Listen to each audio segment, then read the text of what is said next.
Malalaman ni Azuna na si Goku ay nagtataglay din ng Heavenly Grace tulad niya. Bawal silang maglaban dahil dito pero pareho silang walang pakialam. Ipinagpatuloy nila ang laban. Ngunit ginamit ni Azuna ang kakaibang pamamaraan na makakaapekto sa mga kaibigan ni Goku, kabilang ang Demon King. Ang pamamaraang ito ay tinatawag na identity cognition. Napansin ni Goku sa kanyang mga kaibigan ang kakaibang tingin na hindi niya maintindihan. Anong nangyari sa inyo? Bakit ganyan ka makatingin sa akin? Huwag ka muna magbiro dyan. Anong problema Saiyan? Nalilito ka? Well, hindi ako ang tatapos ng buhay mo. Ang mga taong mahal na mahal mo ang tatapos sa'yo. Mayroon ka na lamang isang pagpipilian na natitira, iyon ay upang patayin sila. Kung hindi mo ito gagawin, sila ang tatapos sa iyo. Hindi mo ba naisip na ito ay nakakatawa?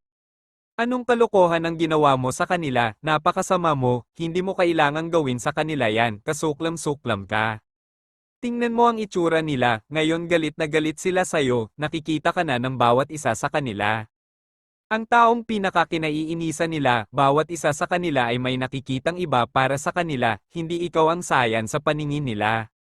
Makinig kayo guys, ako si Goku, pakinggan nyo lang ang boses ko, malinaw naman na ako ito, huwag kayong magpalinlang sa itsura ko, niloloko lang kayo nila, pakiusap huwag kayong magpamanipula sa ganyang paraan. Ano man ang sabihin mo sa kanila ay nakikinig lamang sila sa mga salita ng kanilang pinakadakilang kaaway. Makikita ni Nin ang kanyang kapatid na si Kales sa sandaling iyon at sasabihin ng isang ito. Leche, sa oras na ito, ako ang papatay sa'yo, hangal ka.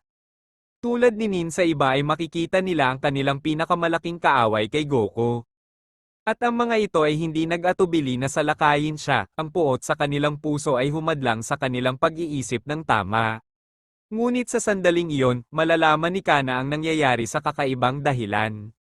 At iyon ay kay Goku, makikita nito si Azuna sa kanya dahil siya ang kanyang pinakamalaking kaaway. Bago natin ipagpatuloy, maaaring kang mag-subscribe sa channel na ito upang maging updated ka sa mga susunod na bidyong ating ipalalabas. Teka, niloloko niya kami, pero kaya lang hindi niya magawa sa akin, ay dahil siya talaga ang taong pinakaayaw ko, kakaibang makita siya ngayon.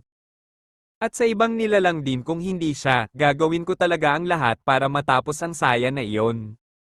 Susubukan sana ni Kana na sabihin sa iba na niloloko sila. Ngunit sa sandaling iyon, isang malakas na pag-atake ang tumama sa kanya mula kay Azuna, at ito ay mag-iiwan sa kanya sa lupa. Nahihirapan si Goku na labanan silang lahat dahil iniiwasan niyang masaktan sila sa lahat ng paraan. Itigil ang pagtakbo palayo sa aming mga suntok at lumaban, ikaw hangal, itigil ang pagiging duwag, sa pagkakataong ito hindi na kita bibigyan ng isa pang pagkakataong mabuhay, ipapadala kita sa impyerno kung saan ka dapat naruroon. Iisipin ni Goku ang sandaling iyon, hindi nila ako pinapakinggan, binabalewala lang nila ang mga sinasabi ko sa kanila. Ang kakayahan na ginagamit niya ay ganap na nakakaapekto sa utak, talagang nakakamangha iyon, ngunit tila may isang bagay na hindi tama, ramdam ko ang kaduwagan sa mga kilos nila. Kahit anong gawin mo Saiyan, huwag mong iwasan, sasalakayin ka pa rin nila.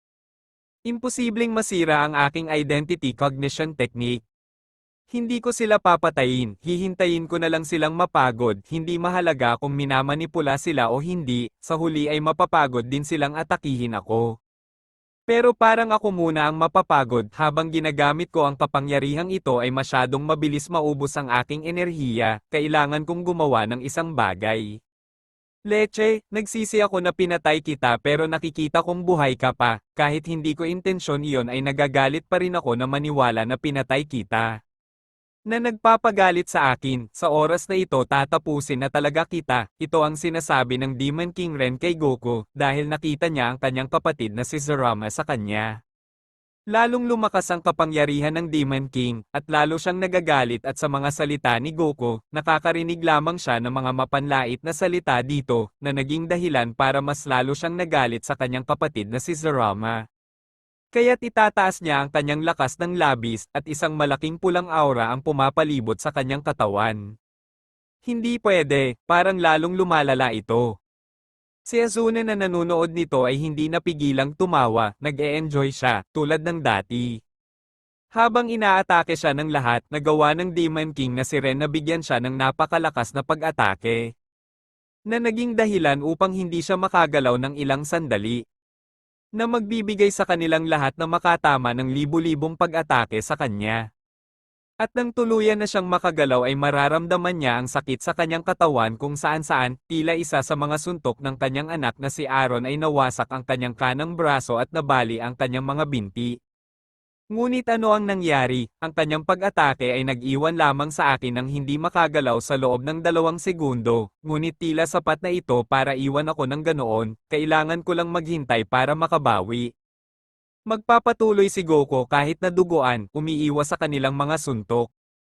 Hindi ka namin hahayaang makabawi kahit kaunti, hindi ko palalampasin ang pagkakataong patayin ka. Si Kagi at ang iba pa, sa wakas ay nak-corner na si Goku. Kahit na ginagamit ni Goku ang Demon Rage sa sandaling iyon ay hindi niya maiwasan lahat, nawalan na siya ng maraming lakas. Si Goku ay tinamaan ng higit pa, at mas matinding pag-atake. At ang mga ito ay magagawang sirain ang halos buong katawan ni Goku, siya ay bumagsak sa lupa.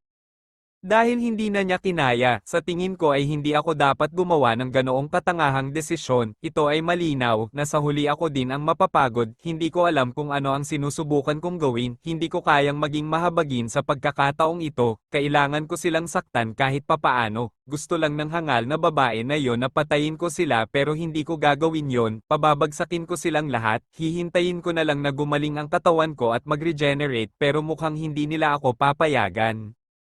Nakita ito ni Azuna at sinabing, sapat na, sa tingin ko ginawa nila ang kailangan nilang gawin, ngayon ay ipapakita ko silang muli, bilang ikaw talaga, hindi na ako makapaghintay na makita ang mga reaksyon sa kanilang ginawa, nakakatuwa.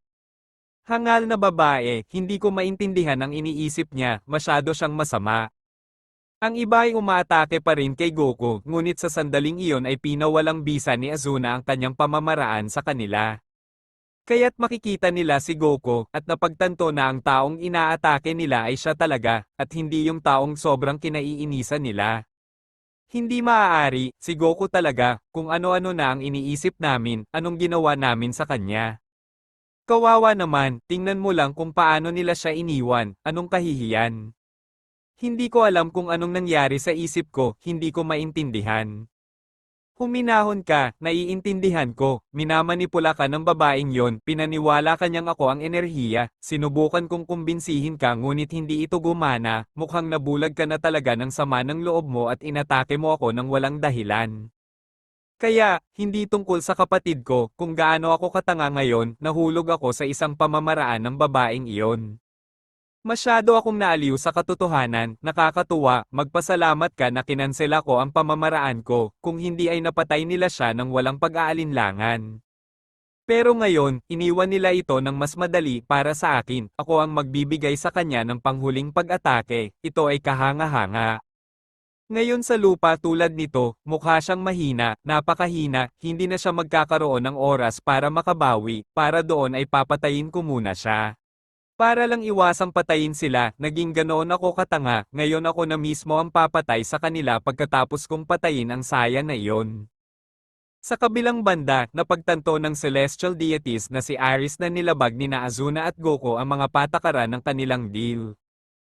Mukhang sinira ni Azuna ang deal kasama ang saya na iyon, ang totoo ay nagulat ako kay Azuna, hindi siya kailanman lumabag sa anumang panuntunan sa milyon-milyong taon. Matatanggap ng dalawang iyon ang parusang nararapat sa kanila, ginamit nila ang ating heavenly grace sa hindi wastong paraan, mukhang kailangan nating pagbayarin sila, isang maliit na pagbisita. Nakita ng mga celestial deity ang ginawa ni Goku at Azuna, nilabag nila ang mga patakaran, ganap na ipinagbabawal para sa dalawang nilalang na may celestial deal na makipaglaban sa isa't isa, ito ay hindi mapapatawad.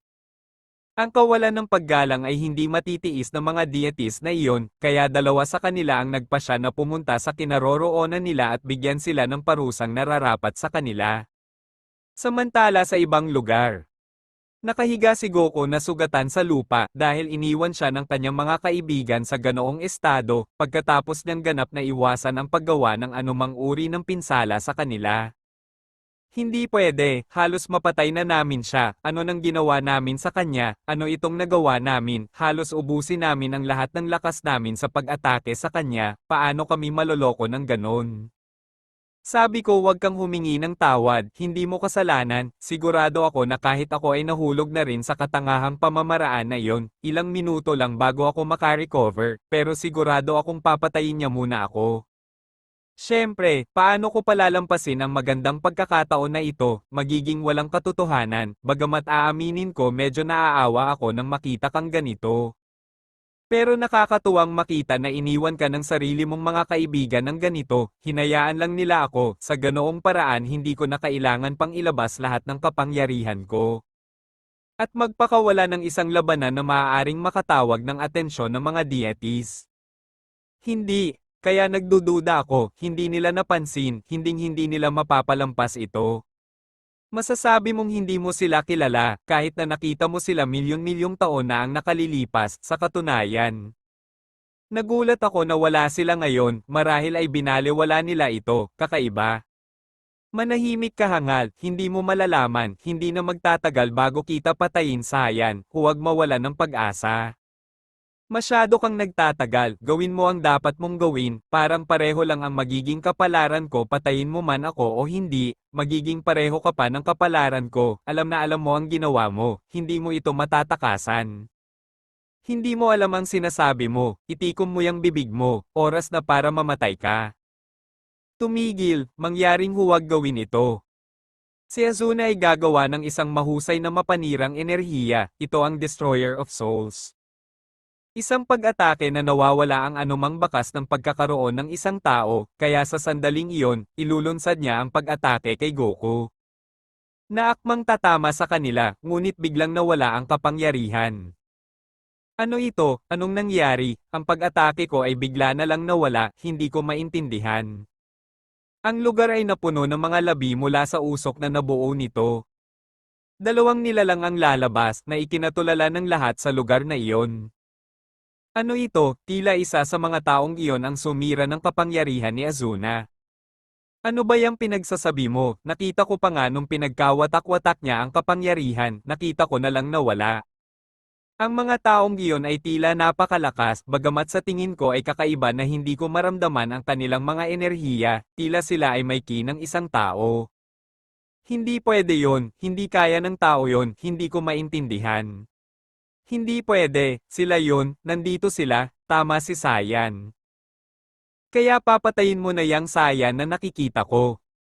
Ipinapangako ko sa iyo na hindi ito ang kung ano sa tingin mo, mangyaring patawarin mo ako. Huwag mo nang itago, napakatanga mong magtapat sa akin.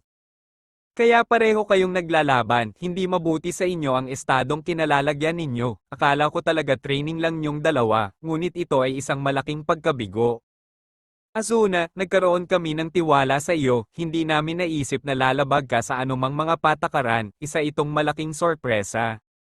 Oy, ano ang gagawin natin sa kanila, anong parusa ang ibibigay sa kanilang dalawa, ang paglabag sa panuntunang tulad niyan ay maaaring, walang kapatawaran. Sabi ko dapat natin silang patayin, walang umiiral na parusa na maaaring pagsabihan ang kanilang ginawa. Ang paggamit ng kapangyarihang ibinigay natin sa kanila sa ganoong paraan, ay kasuklam-suklam. Hindi natin sila papatayin, marami akong maibibigay. Bagaman alam kong dapat natin silang bigyan ng parusa, ibig sabihin ay kamatayan para sa kanila. Sa palagay ko ay walang sapat na parusa. Anong pinagsasabi mo? Siyempre meron, ang parusa na matatanggap niya, ay aalisin natin ang kapangyarihang ibinigay natin sa kanya. At saka, hindi na siya magiging reyna ng Divine Multiverse, ibibigay ko ang posisyon na iyon sa babaeng nagngangalang Kana, pagkatapos ay ibibigay din natin sa kanya ang kapangyarihan ng Azuna na iyon. Teka, ako daw ang papalit sa kanya, hindi ako makapaniwala. Hindi. Pero ano ang sinasabi nila, hindi nila ito magagawa sa akin, hindi nila pwedeng alisin ang lahat ng iyon, anong mali sa kanila, pakiusap, hindi nila ito pwedeng gawin sa akin, bakit nila ibibigay ang aking kapangyarihan at ang aking posisyon sa taksil na iyon, kinamumuhian ko siya ng buong puso, hindi ko kayang kunin ang lahat ng bagay na akin. Ngayon naiintindihan mo na, alam mong ginawa ko ito sa paraang iyon, galit talaga siya sa kanya, duda ako na magpapatuloy pa siya pagkatapos nito. Mga walang pakiramdam, hindi ko hahayaang gawin nila sa akin yon, mga hangal sila, hindi nila magagawa sa akin yon, hinding-hindi ako papayag. Azuna, wag mo nang subukan, wala kang laban sa kanila, tanggapin mo, hiningi mo ito, ngayon mamuhay ka bilang isa sa kanila, kailangan mong pagsilbihan si Kana, kahit masakit. Hindi iyon mangyayari, hindi ko iyon hahayaang mangyari, sa huling pagkakataon, patawarin mo ako, bigyan mo ako ng isa pang parusa ngunit hindi iyon, mangyaring. Napagdesisyonan na, hindi namin maaring bawiin ang hatol sa'yo. Mga hangal, hindi ako papayag. Sinabi ko sa iyo na huwag subukan. Nagalit si Azuna nang makitang wala na siyang magagawa, ilulunsad ang sarili sa isa sa kanila, at ang isang ito ay susubukang atakihin siya, sa pagkakataong ito ay ginagamit ang lahat ng kanyang kapangyarihan. Gamit ang isang Great Key Sword sa kanyang kamay, na ginamit niya upang subukang itusok sa katawan ng deity na ito. Ngunit ang espadang ito ay nabasag ng dumampi sa kanyang katawan. Wala man lang siyang ginawang gasgas sa kanila gamit ang kanyang power sword. Leche, wala talagang ginawa sa kanya ang kapangyarihan ko, ano ang ginawa nila, tila ba ako ay walang halaga laban sa kanila. Inatake mo lang ako na may balak na patayin ako, tama ang sinadya mo. Ang gawang iyon ay hindi mapapatawad, akala ko tatanggapin mo ang iyong parusa sa kabila ng iyong hinanakit, ngunit ikaw pala ay isang tao na dala ng puot. Mula ngayon hindi mo na magagamit ang iyong orihinal na kapangyarihan mula sa sandaling ito, mabubuhay ka bilang isang mortal at ang iyong antas ay magiging katumbas ng antas ng tao. Hangal ka, ano bang pinagsasabi mo? Susubukan siyang atakihin ni Azuna sa pangalawang pagkakataon. Ngunit sa isang daliri ay napalipad siya, bumagsak ng libu-libong kilometro ang layo. Bahagya niya akong sinunggaban gamit ang isang daliri niya at ginawa niya ito sa akin, ano ang gagawin ko? Kung tutuusin, wala kang gagawin, kukunin ko ang lahat sa iyo ngayon din. Huwag, tumigil, huwag gawin ito, nakikiusap ako sa iyo, patuloy na nagmamakaawa si Azuna. Ngunit ang isang sigaw ng desperasyon ay maantala ng salita ni Azuna, ay maantala ng salita ng isang sinasabi nito, Divine Annulment. Sa pagkakataong iyon ay puputi na ang mga mata ni Kana, at magsisimula na siyang sumigaw ng malakas, ang lahat ng kapangyarihan na pagmamay-ari ni Azuna ay ipinadala sa kanya. Nakabawi na si Goku at sasabihin ng isang ito, ano ito, mukhang natanggalan talaga siya ng kapangyarihan, ngayon ano na ang mangyayari sa akin? Si Kana, pagkatapos ng ilang minutong pagsigaw, sa wakas, ang kapangyarihan ay ganap na nailipat sa kanya. Nagbago ang hitsura ni Azuna, at ngayon ay mukha na siyang tao. Nagsimula na siyang umiyak ng husto matapos ang ginawa sa kanya, sinubukan niyang umatake pero ngayon, hindi man lang niya nagawang lumipad.